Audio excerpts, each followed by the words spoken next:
So Kiri, you're here with us today with a bit of a dilemma. Do you want to run it by us? Yes, this is something I've been struggling with quite a lot recently, which is how to remain motivated and moving forward without being solely driven by grudges that you hold for people in your life going all the way back to about 8 years of age. Because at the moment, that is the only reason I get up in the morning, is to sort of mentally win against those people. So I want to be that person who's really Zen-like and can celebrate even their enemies' victories, but I'm afraid that is not how it works at the moment. Can you give us some examples of grudges that you've held in the past and how you've used them to motivate you?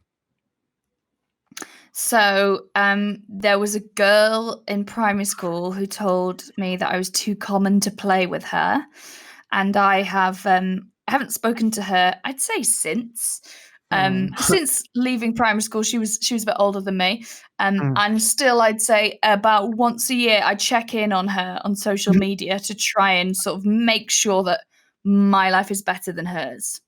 So that's like one of the driving forces. Like when I feel like I'm having, years, especially when you're in like entertainment, is like peaks and troughs. And when I feel like I'm at a decent sort of peak, I'll be like, now's a good time to check in on her and see how she's doing. Oh, okay, you're a doctor. Well, that's not ideal, but which means I have to keep working a bit harder.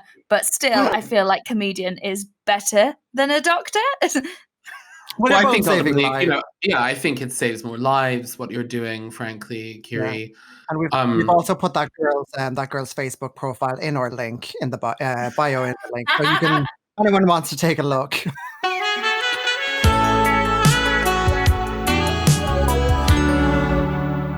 This whole idea of like, and I'm sure we've all gone through it, of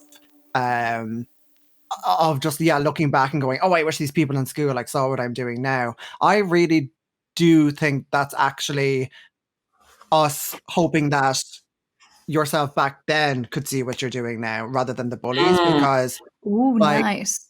Well, me. But I think it's you're achieving something great and you almost want to speak to yourself as a teenager or as an 8-year-old who was getting bullied, because really you were able to achieve all that greatness back then, but it was them standing in front of you, True. I think that's such a good point.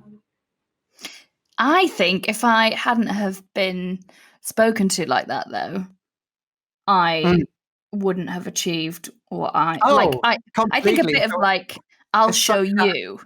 Yeah. It's such a catch-22. Like, look how many incredible like people who have been bullied have gone on to do these amazing things. Like, look at people like in like the LGBT community, like all of us who've been like pushed down, like growing up, do have this, I think it's like, isn't it like a survivor instinct to like, I'm gonna be something, like I'm gonna do something incredible. But I think it just gets to a stage where you're like, am I making myself happy, or am I just trying to make them feel really shit about themselves?